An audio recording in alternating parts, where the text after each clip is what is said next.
Hi friends, நம்ம இன்றைக்கி Sunday mini vlog தான் வந்து பார்க்க போகிறோம். இன்றைக்கி வந்து பாட்டி வீட்டுக்கு போயிருந்தேன், கொஞ்சம் வேலை இருந்துச்சு. அதனால் அவங்க பார்த்தீங்கன்னா எனக்கு மார்னிங் சூப்பராக இட்லி சாம்பார் செஞ்சு வச்சுருந்தாங்க. அதை சாப்பிட்டுட்டு நான் வந்து மளிகை கடைக்கு வந்து போயிருந்தேன், கொஞ்சம் கிராசரிஸ் அவங்களுக்கு வாங்கிட்டு வந்து கொடுக்கறதுக்காக. வந்தோடனே பார்த்தீங்கன்னா சூப்பராக லஞ்ச் ப்ரிப்பரேஷன் போயிட்டு இருந்துச்சு. எறா தொக்கு, மீன் குழம்பு பண்ணிட்டு இருந்தாங்க. வந்து லஞ்சும் பார்த்தீங்கன்னா ஒரு 2 o'clock போல் சாப்பிட்டு முடிச்சு நல்லா ரெஸ்ட் எடுத்தேன். பாட்டி பார்த்தீங்கன்னா எறா தொக்குலேயே அந்த சாப்பாடு கடாயில் போட்டு பிசைஞ்சு கொடுத்தாங்க. அது ஒரு டிஃப்ரெண்ட் டேஸ்ட்டாக இருக்கும். யாரெல்லாம் இந்த மாதிரி ட்ரை பண்ணியிருக்கீங்கன்னு சொல்லிட்டு கமெண்ட்டில் சொல்லுங்கள். ஈவினிங் டைம் ஆயிடுச்சு. ஸோ நம்ம வீட்டுக்கு வந்து கிளம்பியாச்சு. அம்மா பார்த்தீங்கன்னா வந்துட்டு சரவணா ஸ்டோர்ஸ் போகணும்னு சொல்லியிருந்தாங்க. ஸோ அதனால் ஈவினிங்காக நானும் அம்மாவும் கிளம்பி சரவணா ஸ்டோர்ஸ் போயிட்டோம்.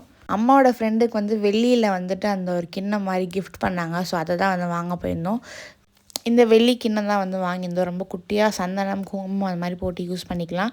ஸோ நாங்கள் பில்லிங்லாம் முடிச்சுட்டு மேலே செகண்ட் ஃப்ளோரில் பார்த்திங்கன்னா எனக்கு கொஞ்சம் மெட்டீரியல் வாங்குறதுக்காக மேலே போயிட்டு 2 மெட்டீரியல் எடுத்துகிட்டு அப்படியே வந்துட்டு ஷாப்பிங் முடிச்சுட்டு வீட்டுக்கு வந்துட்டோம். ஸோ உங்களுக்கு இந்த மாதிரி vlogs பிடிக்குன்னா மறக்காமல் நம்ம சேனலை சப்ஸ்கிரைப் பண்ணுங்கள். நம்ம சீக்கிரமாக 1K சப்ஸ்கிரைபர்ஸ் ரீச் பண்ணோம். நம்ம நெக்ஸ்ட் வீடியோவில் பார்க்கலாம். தேங்க்ஸ் ஃபார் வாட்சிங். பாய் பாய்.